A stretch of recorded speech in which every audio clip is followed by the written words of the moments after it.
I'm just so excited to be loving a fantasy romance series again. No, I'm full of shit. She's like in her 20s. I'm drunk. I'm thinking of a different thing. I'm stupid.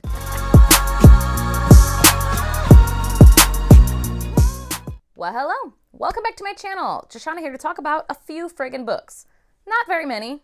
And I was actually trying to hold off doing this recent wrap-up until I finished another couple of books. But I'm reading real slow the last week and a half. But okay, the first two to talk about are both novellas, books 2 and 3 of this series, and I believe that's the end of it, I'm pretty sure. I read these both in February, and the books are Coveted and Restored by Christina C. Jones. And I gave the first, well, not the first one, the second one, Coveted. I ended up giving that one 3.25 stars. These are paranormal, contemporary. They're kind of like fantasy because they're not, when I think of paranormal, I think of vampires and werewolves and demons and fairies and witches. And it's different from that. They're just kind of like immortal beings and there's magic involved. So I guess it'd be like fantasy, contemporary fantasy. And each novella is following a different couple and they're all interwoven. And they're a little spicy here and there. And I liked them. I generally enjoyed the series, very quick reads. But yeah, I didn't end up loving it because that middle one I gave 3.25 stars, which is a solid, it was middle of the road, but slightly above middle of the road. But then the third one I gave 2.75 stars. That one was a little bit less than middle of the road. It was kind of I didn't love it, I guess. It just got really rushed, I felt towards the end. I mean, it's a novella, but I felt like they could have stood to be full-length novels and that they didn't, that third one in particular didn't quite work as a novella for me. It was just so rushed and a little bit really convenient, I guess, with the plot stuff, the culmination of everything. That whole thing was pretty rushed, I felt and didn't quite work for me personally. Content warnings for light stalking in the second one. And it's not real intense or anything, but a character is I'm being stalked, someone's following me. And then the third one, miscarriage content warning, and injury PTSD, someone having PTSD from an injury they experienced. So FYI on that. And then in February, I also finally picked up the final revival of Opal and Nev by Dawnie Walton. I kept calling this, I literally thought the name of the book was Opal and Nev. It's Nev. It is Nev. I'm stupid. And I ended up actually listening to this mostly on audiobook. And yeah, this is a historical fiction where we are following this fictional 70s, I think 70s, right? 70s rock kind of band, punk, yeah. It says early 70s New York City as Opal is finding her niche as part of a flamboyant and funky creative scene. A rival band signed to her label brandishes a Confederate flag at a promotional concert. Opal's bold protest and the violence that ensues set off a chain of events that will not only change the lives of those she loves, but also be a deadly reminder that repercussions are always harsher for women, especially Black women, who dare to speak their truth. Decades later, as Opal considers a 2016 reunion with Nev, music journalist S. Sunny Shelton seizes the chance to curate an oral history about her idols. Sunny thought she knew most of the stories leading up to the cult duo's most politicized chapter.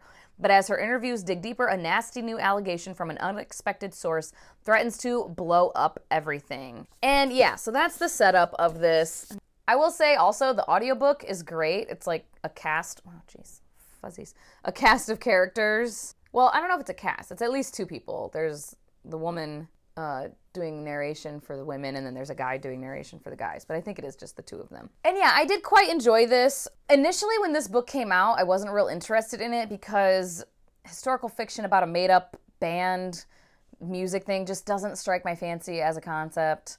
Daisy Jones and the Six, don't care. I'm not going to read it. But I thought the story was interesting, and it had a lot of really nuanced conversations surrounding race and gender, obviously, and throughout several decades of American history. And I thought the characters were compelling, And even the side characters were really compelling and interesting and fun. Ultimately, though, as I said, I'm just not really into like music scene stuff like that, and I'm certainly not into rock music like that.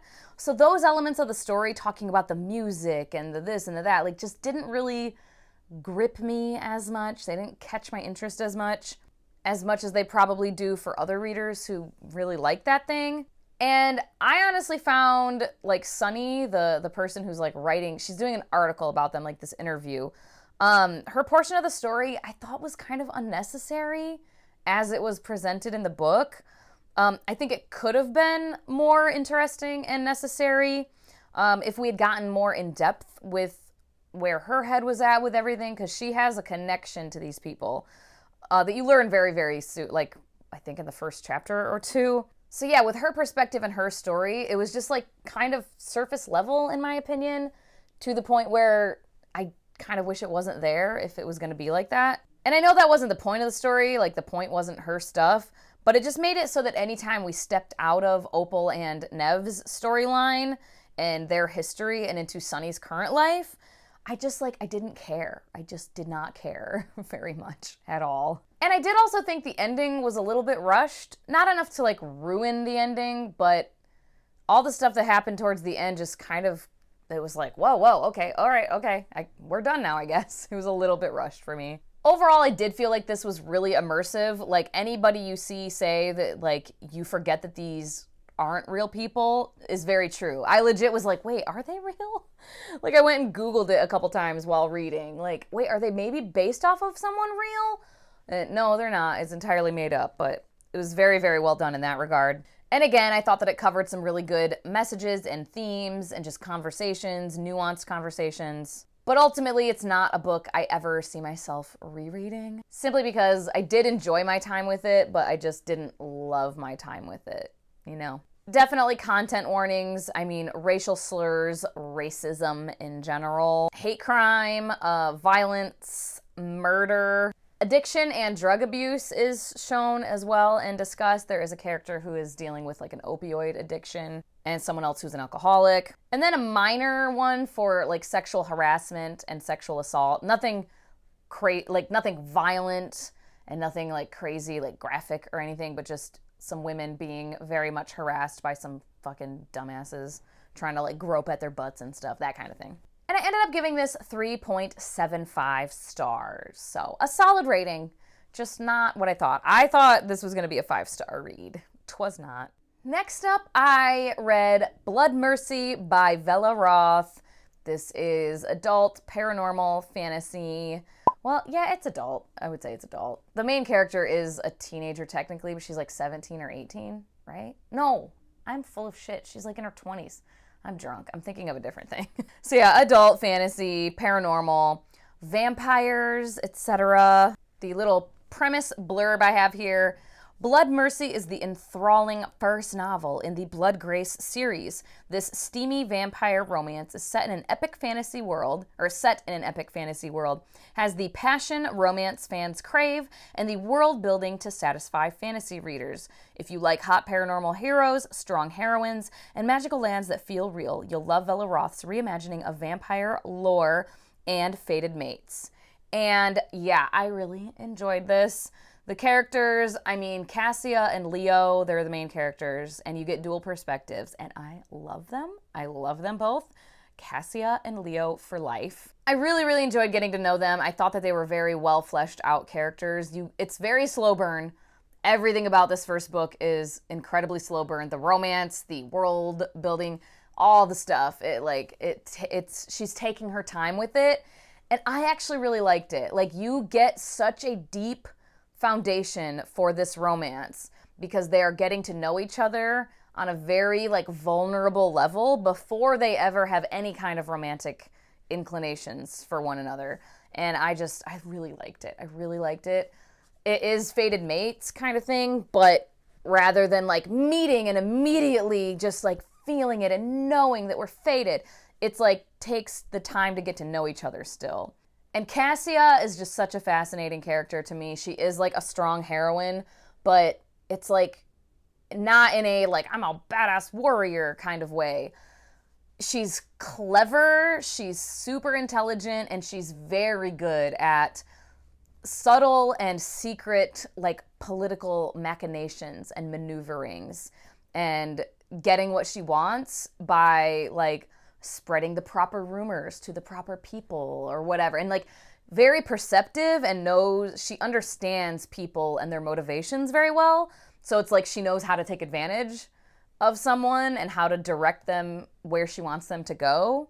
And I love watching her do her shit. And yeah, the vampire lore, I thought this take on vampire lore, vampire mythology was fucking so much fun. It's like vampiric creatures who have immortality and they have like some special powers and things like that. But they find pain, suffering, and death like abhorrent. They have a blood union with like all living creatures. So any suffering, they like cannot stand it. And they do not kill. They don't drink blood from anything dead. They do not kill anyone or anything. They only take blood from willing participants. And it was just really, really cool. Like they're basically like better than humans and like a very peaceful. They do have warriors and stuff, like they will fight and they can. But their goal always is peacefulness and to reduce suffering in the world as much as possible. And it was really cool. The writing style here leaned toward a more like old-fashioned writing style. And I thought it fit very well for the world and the story. It's like high drama. You know what I mean? Very like, wherefore art thou? Like leaning toward that kind of writing. It doesn't read like a classic or anything, but it leans in that direction for sure. It's not going to be for everyone by any means, but I really liked it. I will say the first like 10 to 15%, it's very slow to start. And that first like 10 to 15%, I honestly found a little bit clunky in like the world building and stuff. It was a little bit like, I don't know, I just thought some parts of that could have been done better. But once I got into it, the pacing was still slow, but I didn't mind it because of all the character development that I was getting.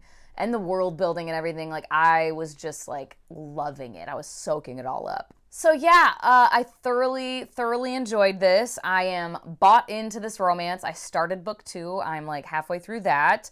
And I really hope that I continue to enjoy the rest of the series. I have not purchased physical copies yet.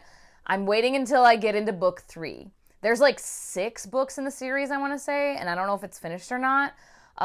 So yeah, I'm going to read into book 3. If I'm still loving it, at least 4 stars into book 3, I will start buying physical copies. I've been burned by fantasy romance series too many times where I'm like, this is great, so much fun. And then I get into like book 2 or 3 and I'm like, fuck this. I'm out. So far, so good. Like I said, I'm into book 2, still really liking it. This first book, I ended up giving 4.5 stars. So love that for me.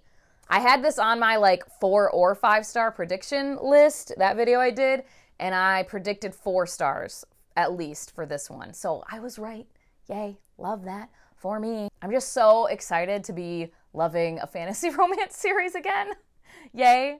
So there we have it. Just those couple of books. Like I said, I thought I would have finished Blood Solace or maybe Clash of Kings, but I have not yet. I'm reading both of those very slowly. Let me know if you've read any of these and what your thoughts were, or if you are interested in any of these. Let me know if you are intrigued. Like, comment, and subscribe if you feel so inclined and you have not already.